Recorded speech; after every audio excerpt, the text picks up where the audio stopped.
नमस्कार, 9 की 9 खबर देख रहे हैं आप और मैं हूं आप सबके साथ अनूप। बुलेटिन में सबसे पहले बात आपदा की घड़ी में सौदेबाजी की। बिहार के करीब 27,000 संविदा पर बहाल स्वास्थ्य कर्मी आज से हड़ताल पर चले गए हैं। आज से होम आइसोलेशन में एनएचएम कर्मी जो है राज्य भर के जा रहे हैं और 27,000 ये स्वास्थ्य कर्मी हैं जो हड़ताल पर गए हैं। स्वास्थ्य सेवा पर इसका असर भी पड़ सकता है। असर पड़ेगा। 9 सूत्री मांगों को लेकर यह हड़ताल की गई है। बीमा और स्थायी सेवा की मांग इन लोगों ने की है। तो देखिए, आपदा के वक्त सौदेबाजी की जा रही है। मुश्किल घड़ी का ये दौर है, लेकिन इस दौरान बिहार के करीब 27,000 संविदा पर बहाल स्वास्थ्य कर्मी आज से हड़ताल पर चले गए हैं। बताया जा रहा है कि होम आइसोलेशन में तमाम एनएचएम कर्मी जो हैं वो गए हैं और 27,000 इनकी संख्या बताई जा रही है जो हड़ताल पर गए हैं और इनके हड़ताल पर जाने से स्वास्थ्य सेवा पर असर पड़ सकता है। 9 सूत्री मांगों को लेकर यह हड़ताल पर गए हैं। बीमा, स्वास्थ्य बीमा और सेवा स्थायी की इन लोगों ने मांग रखी है।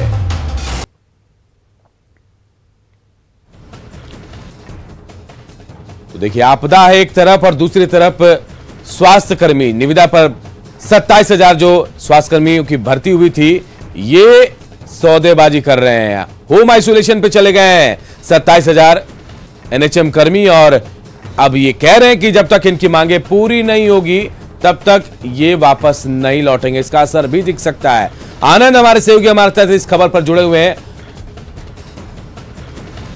आनंद की रिपोर्ट पहले आपको दिखाते हैं, उसके बाद आनंद से भी जुड़ेंगे हम। बढ़ते खतरे को देखते हुए बिहार सरकार ने संविदा पर चिकित्सक के साथ साथ नर्स, एएनएम सहित कई लोगों की भर्ती करने के लिए इश्तेहार निकाला है और कई लोग पहुंच भी रहे हैं। लेकिन वही दूसरी तरफ बिहार में आज से एनएचएम कर्मी होम आइसोलेशन में चले जाएंगे अपनी मांगों को लेकर। बिहार में लगभग 26,000 संविदा पर बहाल हैं ऐसे स्वास्थ्य कर्मी और आज से होम आइसोलेशन पे चले जाएंगे। उनकी मांग है कि बीमा, स्वास्थ्य बीमा और सेवा अस्थायी की जाए उनकी सेवा को, और उनकी मांग नहीं मानी गई जिसकी वजह से वो आज से होम आइसोलेशन में चले गए हैं। और जाहिर सी बात है उसका बुरा असर आज से कई सारे कामों पर पड़ सकता है। खासकर कोरोना संक्रमण से जुड़े हुए जो लोगों का इलाज हो रहा है उनकी इलाज के साथ साथ टीकाकरण पर भी व्यापक असर पड़ सकता है।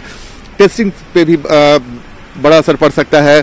और जाहिर सी बात है आज होम आइसोलेशन में जाने के बाद सरकार के सामने एक बड़ी चुनौती होगी कि इसे कैसे निपटें। खासकर health manager, hospital manager, DCA, BCM, accountant, lab technician, data operator सहित कई लोग हैं। लगभग उनकी संख्या 26,000 है। वो लोग आज से होम आइसोलेशन में चले जाएंगे। तो जाहिर सी बात है सरकार के सामने एक बड़ी परेशानी खड़ी हो सकती है, वो भी तब जब बिहार में कोरोना संक्रमण का खतरा लगातार बढ़ता जा रहा है और स्वास्थ्य सेवा से जुड़े लोगों की सख्त जरूरत है इस वक्त बिहार वासियों को और सरकार को भी।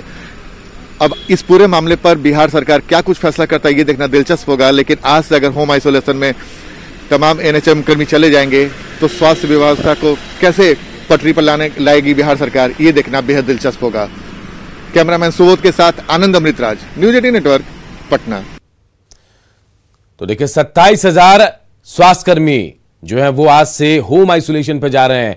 निविदा के तौर पर इनको रखा गया था, लेकिन ये देखिए कैसे सौदेबाजी कर रहे हैं। अब सही मायने में ये कहा जाए कि सरकार को ब्लैकमेल कर रहे हैं, क्योंकि इस वक्त भारी आपदा है, कोरोना काल है, संकट काल है और ऐसे वक्त में जहां लोगों को ट्रीटमेंट की जरूरत है, इलाज की जरूरत है, स्वास्थ्य कर्मियों की जरूरत है, वहां ये निविदा कर्मी जो स्वास्थ्य कर्मी है ये होम आइसोलेशन पर जा रहे हैं और अपनी मांगों को मांगने के लिए सरकार को बाध्य करने की कोशिश कर रहे हैं। यानी सीधे सीधे ये ब्लैकमेलिंग हम इसे कह सकते हैं। 9 सूत्र इनकी मांगे हैं और इसे लेकर ये लोग आज से होम आइसोलेशन में रहेंगे। ये स्वास्थ्य कर्मी 27,000 इनकी संख्या है। काला बिल्ला लगाकर 3 दिनों तक ये अपना विरोध भी पहले जता चुके हैं और उसके बाद अब ये अपनी मांगों को लेकर होम आइसोलेशन पर जा रहे हैं। आनंद हमारे सहयोगी हमारे साथ जुड़ गया। आनंद, ये होम आइसोलेशन को अगर हम कह लें कि ब्लैक मेलिंग कर रहे हैं ये लोग और आपदा के वक्त जो जायज नहीं है तो गलत नहीं होगा? देखा तो निश्चित तौर पे, और इस वक्त जब कोरोना संक्रमण का खतरा लगातार बिहार में बढ़ता जा रहा है और इस वक्त सारे बिहार वासियों को एक होकर इस संक्रमण से जूझना है, लड़ाई करना और इस पर विजय प्राप्त करना, ऐसे समय में अगर आपके ऊपर बड़ी जिम्मेवारी है बिहार के लोगों के सेहत के देखभाल करने की, कोरोना संक्रमण के खतरे से बचाने की, इस वक्त अगर आप इस तरह का फैसला लेते हैं तो कहीं से जायज नहीं ठहराया जाएगा।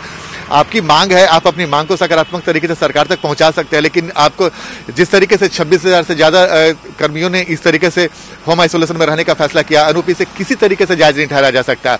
और खासकर इस वक्त जब भी कोई आपदा की घड़ी होती है, लोग अपने सारे कामों को छोड़कर आपदा की घड़ी में उसे लड़ने में पूरी एकजुटता दिखाते हैं। और इस वक्त जब आपके ऊपर बड़ी जिम्मेवारी है, अभी वैक्सीनेशन का काम चल रहा है, टीकाकरण का काम चल रहा है, लोगों के सेवा करने के लिए अस्पतालों में चिकित्सकों की बहाली की जा रही है सरकार की तरफ से, नर्स एएनएम कई तरह के लोगों की बहाली की जा रही है। और इस वक्त जब आप कई सालों से महीनों से आप काम कर रहे हैं और अचानक से इस मांग को लेकर आप होम आइसोलेशन पे चले जाएंगे, तो सरकार को इस पर फैसला करना चाहिए, कड़े फैसले लेने चाहिए। और खासकर ऐसे लोगों को चेतावनी देनी चाहिए कि आप अपनी मांगों को गलत समय पे उठा रहे हैं। देखिए अनूप, सबका अपना एक तरीका होता है। अगर आपकी मांग है, और खासकर देखिए जिस मांगों को उठाया गया है कि नौकरी स्थायी की जाए, स्वास्थ्य बीमा दी जाए, तो ये अपनी मांग अपनी जगह सही है। लेकिन इस वक्त जब आपको पता है कि आपकी जरूरत है बिहार वासियों को, इस वक्त अगर आप इस तरह का फैसला करते हैं तो कहीं से भी जायज नहीं ठहराया जाएगा। 26,000 से ज्यादा कर्मी है। देखिए पहले ही से बिहार में स्वास्थ्य विभाग कर्मचारियों की कमी से बेहद ऐसा लग रहा है कि सोची समझी के ये तरीका है जो किया गया इस वक्त, जब ये इनको एक काम की जरूरत थी, इनकी जरूरत आम लोगों को है, सरकार को है, तब ये लोग बहुत आसानी से होम आइसोलेशन का इसका नाम दे रहे हैं, जबकि ब्लैकमेलिंग ये है, हड़ताल ये है। और अगर हम असर की बात करें आनंद, तो कितना असर पड़ सकता है? 27,000 लगभग ये इनकी संख्या है, और ये कम आंकड़ा नहीं है।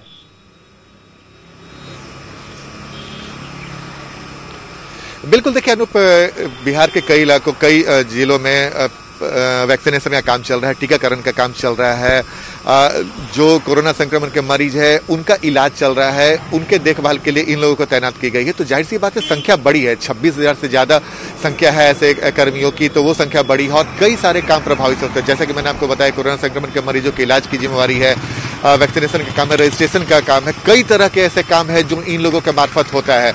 और अगर इस वक्त ये होम आइसोलेशन में चला गया तो काम प्रभावित होगा, इसमें कोई इनकार नहीं कर सकता है। भले ही सरकार की तरफ से अभी तक इस मामले पर क्या कुछ निर्णय लिया गया, ये अभी फिलहाल नहीं जानकारी मिल रही है, लेकिन सरकार के सामने चिंता की बात है ये सामने की जो लगभग 26,000 से ज्यादा कर्मी हैं, स्वास्थ्यकर्मी जो आइसोलेशन में चले गए होम आइसोलेशन में, तो प्रभावित हो गए, इसमें कोई दुख नहीं। खासकर अब मैं किसी ग्रामीण इलाके की ओर जा रहा हूँ और वहां भी देखूंगा कि इस होम आइसोलेशन की वजह से जो टीकाकरण जिसकी रफ्तार तेज करनी है, जो कोरोना संक्रमण के मरीज है उनका इलाज करना है, तो उन पर क्या असर पड़ेगा।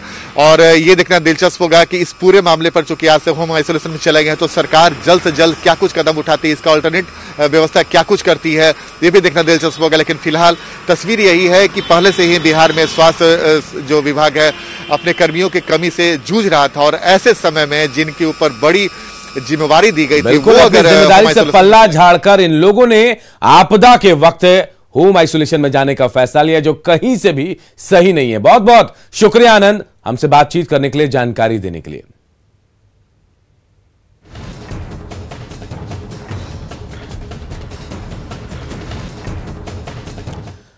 और आपके मन में कई बार सवाल उठता होगा कि बिहार का हेल्थ सिस्टम काम आखिर कैसे करता है, आखिर कितने स्तरों पर और कितने तरह के अस्पताल जो हैं राज्य में स्वास्थ्य सुविधाएं देते हैं।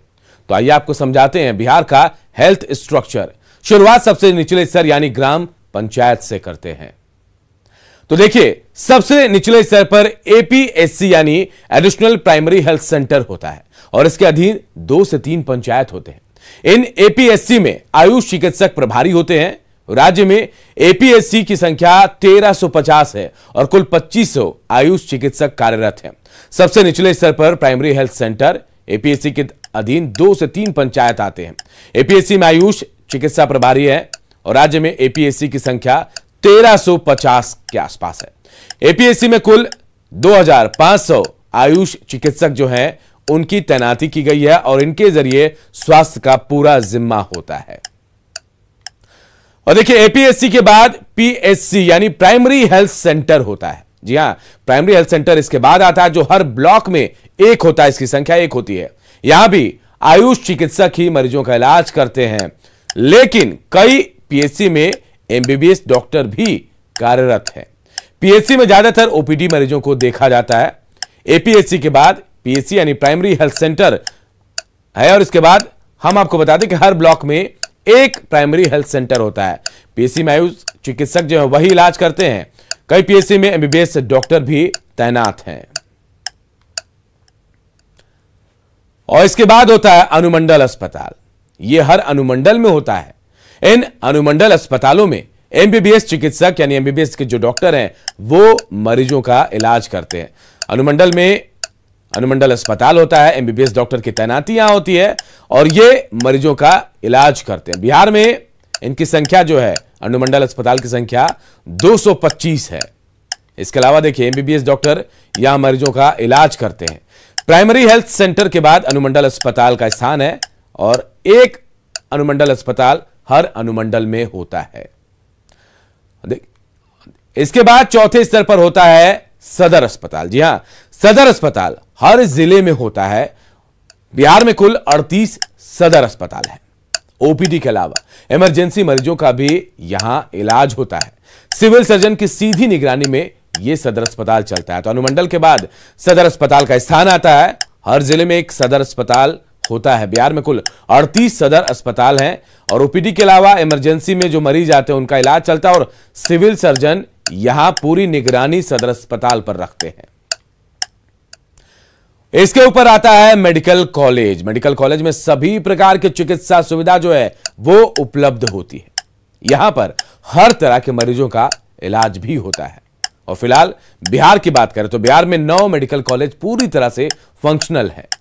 4 मेडिकल कॉलेजों में भी जल्द समुचित इलाज संभव हो पाएगा। कोरोना की चेन ब्रेक करने के लिए बिहार में 15 मई तक लॉकडाउन है, लेकिन उसके बाद भी लोग बाज नहीं आ रहे। अब भी लोग बेवजह घर से बाहर निकल रहे हैं। पुलिस ने आज सुबह सुबह बेवजह घर से बाहर निकले लोगों को पकड़ा और उनसे एक्सरसाइज करवा दिया। आप भी तस्वीरों में देखिए कि कैसे पुलिस इन लोगों से व्यायाम करा रही है। पुलिस ने लोगों से घर में रहने की अपील भी की है और यह सजा इन लोगों को इसलिए मिली क्योंकि ये लोग बेवजह घर से बाहर निकले थे।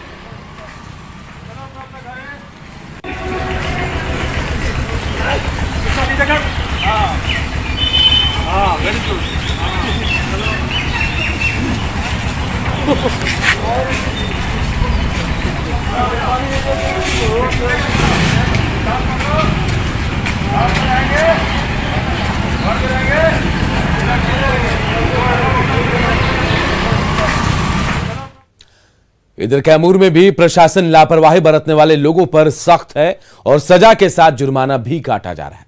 यहां की तस्वीरें भी हम आपको दिखा रहे हैं जहां पुलिस ने लोगों से उठक बैठक करवाई। देखिए एक दूसरे का कान पकड़कर कैसे बीच सड़क पर पुलिस इनसे उठक बैठक करा रही है और ये लोग सड़क पर घूम रहे थे बेवजह, लॉकडाउन का उल्लंघन किया। इसके बाद इनको पुलिस ने ऐसी सजा दी है।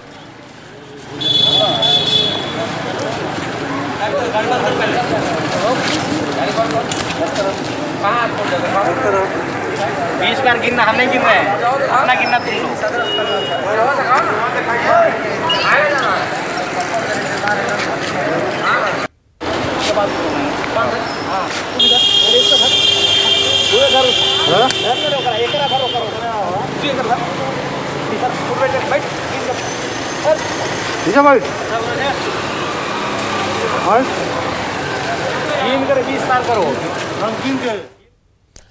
शेखपुरा में कोरोना संक्रमित मरीजों की संख्या में लगातार इजाफा हो रहा है। कोरोना संक्रमित मरीजों को आइसोलेशन वार्ड में रखा गया है। आइसोलेशन वार्ड की व्यवस्था का जायजा लिया हमारे सहयोगी अजीत कुमार सिन्हा ने। शेखपुरा में कोरोना संक्रमित के बढ़ते मामले को लेकर राज्य सरकार के साथ साथ जिला प्रशासन भी काफी सक्रिय हो गई है। शेखपुरा में आईसीयू की व्यवस्था, जो वेंटिलेटर जो बिना काम का था अब बिल्कुल चालू होगा। साथ साथ सेंट्रलाइज का यहाँ ऑक्सीजन की भी व्यवस्था की गई है ताकि एक साथ कई मरीजों को इसकी सेवा मिल सकता है। अभी हमारे साथ है हेल्थ मैनेजर हैं, डीपीएम हैं, उनसे हम जानना चाहेंगे कि क्या व्यवस्था है, क्या बताइए क्या व्यवस्था है। हमारे पास सेंट्रलाइज ऑक्सीजन का व्यवस्था डेडिकेटेड कोविड केयर सेंटर में है, वहाँ कर चुके हैं। हमारे पास राज्य सरकार के द्वारा प्रधानमंत्री के द्वारा जो वेंटिलेटर सप्लाई किया गया था वो आईसीयू टेक्नीशियन के चलते संचालन नहीं हो रहा था। हम लोग आईसीयू टेक्नीशियन का बहाल कर लिए हैं। आज से हमारा ये वेंटिलेटर भी चालू हो जाएगा। प्रशासन की तरफ से मॉनिटरिंग सिस्टम जो है इंटायर रखा हुआ है कि डॉक्टर रोस्टर रहे और उसके साथ नर्सेज रोस्टर में रहे और भी सपोर्ट एजेंसी स्टाफ सही रहे। यहाँ जो फूडिंग की व्यवस्था है सुबह दोपहर शाम खिलाने का वो व्यवस्था सही रहे, ऑक्सीजन सप्लाई सही रहे। तो हेल्थ डिपार्टमेंट में डिफेंस और हम लोग दोनों मिलकर प्रशासन की तरफ से हम लोग यथासंभव कोशिश करते हैं कि जितने भी मरीज हैं इनको सुविधा के अनुसार टैकल किया जाए। ये पूरा जिला पूरे बिहार में कोरोना संक्रमण के मामले में पहले पौधान पर है। यहाँ लगभग 30% से ज़्यादा लोग संक्रमित हैं। ऐसी स्थिति में राज्य सरकार, केंद्र सरकार और जिला प्रशासन के संयुक्त कार्रवाई से बिल्कुल मुकम्मल व्यवस्था किया गया है ताकि सभी मरीजों को जो पॉजिटिव है मरीज उनका देखभाल सही ढंग से हो सके और उन्हें बीमारी से निवारण किया जा सके। अजीत कुमार सिन्हा, न्यूज़ 18, शेखपुरा। लॉकडाउन के दौरान गरीबों को खाने की समस्या ना हो, इसके लिए सामुदायिक किचन की शुरुआत हुई है। शिवहर जिले के डीएम खुद इसकी मॉनिटरिंग कर रहे हैं। हमारे सहयोगी राकेश रंजन ने इसका जायजा लिया। शिवहर जिले में कोरोना संक्रमण का खतरा लगातार बढ़ता जा रहा है और आप तस्वीर देख सकते हैं। इस बीच सरकार ने कोरोना संक्रमण के बढ़ते खतरे को देखते हुए लॉकडाउन की स्थिति जो लगा दी है, उसके बाद सरकार ने कई सख्त गाइडलाइन जारी किए हैं और शिवहर जो जिला प्रशासन है वो ऐसी परिस्थिति में जो गरीब और निसहाय लोग हैं उनको किसी तरीके की समस्या न सामना करना पड़े, इसके लेकर यहां पर कम्युनिटी किचन की स्थापना की गई है और जो जिलाधिकारी है शिवहर के खुद कम्युनिटी किचन का निरीक्षण कर रहे हैं और यह जानने का प्रयास कर रहे हैं कि लोगों को किसी तरीके की कोई परेशानी नहीं हो, उनको पौष्टिक आहार दिया जा रहा है कि नहीं। तो हमारे साथ है शिवहर के जिलाधिकारी, उनसे बात करते हैं। सर, किस तरह की व्यवस्था है यहाँ 5 तारीख से कम्युनिटी किचन पूरे जिले में यहाँ प्रोजेक्ट गर्ल्स बालिका में चल रहा है। पहले एक दिन पर दूसरे दिन में बहुत कम लोग आए हैं, उसके बाद ज़्यादा प्रचार होने पर ज़्यादा हर रोज़ 50 से 60 लोग आने लगा। यहाँ पे मजदूर लोग जिनका हर रोज़ कमाया नहीं सकते हैं, कुछ बच्चे भी बहुत सारे लोग हैं, बहुत निःशुल्क है, बेगर लोग हैं जो आए हैं। मॉर्निंग दो पाली में उनको भोजन में और रात में खाना मिलता है। हर रोज़ थोड़ा सा मेनू बदलने का डायरेक्शन दिया था, वो भी अच्छा खाना मिल रहा है। फीडबैक भी हमको सही मिला है, कोई कंप्लेंट अभी तक आया नहीं है। तो आपने देखा कि ये शिवहर के जिलाधिकारी थे जिनका कहना है कि कम्युनिटी किचन चलाया जा रहा है ताकि जो गरीब तबके के लोग हैं और जो निसहाय लोग हैं उनको किसी तरीके की परेशानी नहीं हो। और सबसे बड़ी बात यह है कि इस कम्युनिटी किचन के दौरान भी सोशल डिस्टेंसिंग का पालन करना है और सरकार ने जो गाइडलाइन जारी किए हैं उसको यहाँ पर सख्ती से पालन होना चाहिए। राकेश रंजन, न्यूज़ 18, शिवहर। एक छोटे से ब्रेक के लिए रुकते हैं, जल्द लौटेंगे।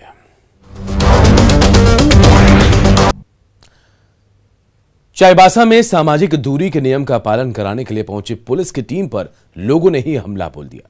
इस हमले में 2 एसआई समेत 5 जवान घायल हो गए। घटना हाट गम्हरिया की है, जहां सिंदरी गौरी बाजार को बंद कराने पहुंची पुलिस टीम पर लोगों ने लाठी डंडे और पत्थर से हमला बोल दिया। सभी घायलों को बेहतर इलाज के लिए सदर अस्पताल भेज दिया गया। दरअसल हाट गम्हरिया के बिचाबुरु गांव में साप्ताहिक गुदरी बाजार लगा था। इसमें सैकड़ों लोगों की भीड़ इकट्ठी हुई। इसी दौरान वहां पुलिस पहुंची और लोगों को जब भीड़ लगाने से मना किया तो इस दौरान एक व्यक्ति की पुलिस से झड़प हो गई। इसके बाद वहां अफरा तफरी का माहौल हो गया और इसी बीच करीब 200 से ज्यादा ग्रामीणों ने पुलिस टीम पर हमला बोल दिया। इसमें 2 एसआई जितेंद्र मिश्रा और पंकज कुमार घायल हो गए।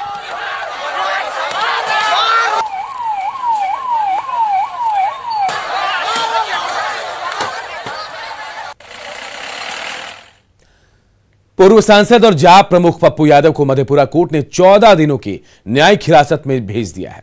प्रभारी न्यायिक दंडाधिकारी ने वीडियो कॉन्फ्रेंसिंग के जरिए यह सजा कह रहे फैसला सुनाया। कोर्ट ने पूर्व सांसद को रिमांड टू जेल का आदेश देते हुए न्यायिक हिरासत में बीरपुर जेल भेजने को कहा। आपको बता दें कि मधेपुरा पुलिस ने पप्पू यादव को कल पटना से 32 साल पुराने मामले में अरेस्ट किया था। पुलिस पप्पू यादव को लेकर 11 बजे के करीब मधेपुरा कोर्ट पहुंची थी। इस दौरान पटना से मधेपुरा के पूरे रास्ते पप्पू यादव के समर्थक उनके पुलिस के काफिले के साथ जुड़ते गए। मधेपुरा पहुंचते ये काफिला 30 से अधिक गाड़ियों का हो गया। कोर्ट में सुनवाई के दौरान बाहर पप्पू यादव के समर्थकों की भीड़ जमा थी। मधेपुरा पुलिस का दावा है कि मुरलीगंज थाना में दर्ज केस नंबर 9/79 में इसी साल 22 मार्च को सुनवाई करते हुए मधेपुरा कोर्ट ने गिरफ्तारी का वारंट जारी किया था। वारंट कुमारखंड आया था, इश्तेहार कुर्की का नोटिस भी निकला था और इसलिए उदा किशनगंज एसडीपीओ के नेतृत्व में कुमारखंड थाना के पुलिस और कमांडो वारंट लेकर पटना आए थे। कोर्ट का ऑर्डर दिया था वहाँ हमने कि साफ क्लियर ऑर्डर है मैडम कि ऐसी परिस्थिति में कोरोना के समय में जब जरूरत नहीं हो तो किसी को रिमांड पर या वारंट नहीं भेजा जा सकता। अभी भी राजीव रंजन जी माननीय न्यायाधीश महोदय का आदेश, सुप्रीम कोर्ट का आदेश, और मैं बार बार कहता रहा कि कोई स्थिति नहीं है। और अभी हम हाई कोर्ट में केस फाइल किए हुए हैं 3 महीना से, और जज साहब का ये ऑर्डर है कि इसमें वारंट नहीं, वो स्थिति थी। और वहीं पर हम कंप्लीट डॉक्टर के केयरिंग में मैडम 24। इधर बिहार में एक बार फिर से मौसम का मिजाज बदल गया, कई जिलों में बारिश शुरू हो चुकी है। हम तस्वीरें आपको दिखा रहे हैं बगहा की, जहां तेज हवा के साथ मूसलाधार बारिश हो रही है। मौसम विभाग के अलर्ट के बाद पश्चिम चंपारण और आसपास के इलाकों में तेज बारिश की वजह से अधिकांश लोग जो है घरों में दुबके हैं। प्रशासन ने भी लोगों से घरों से बाहर नहीं निकलने की अपील की है। मूसलाधार बारिश की वजह से फलों को नुकसान पहुंचने की आशंका भी जताई जा रही है।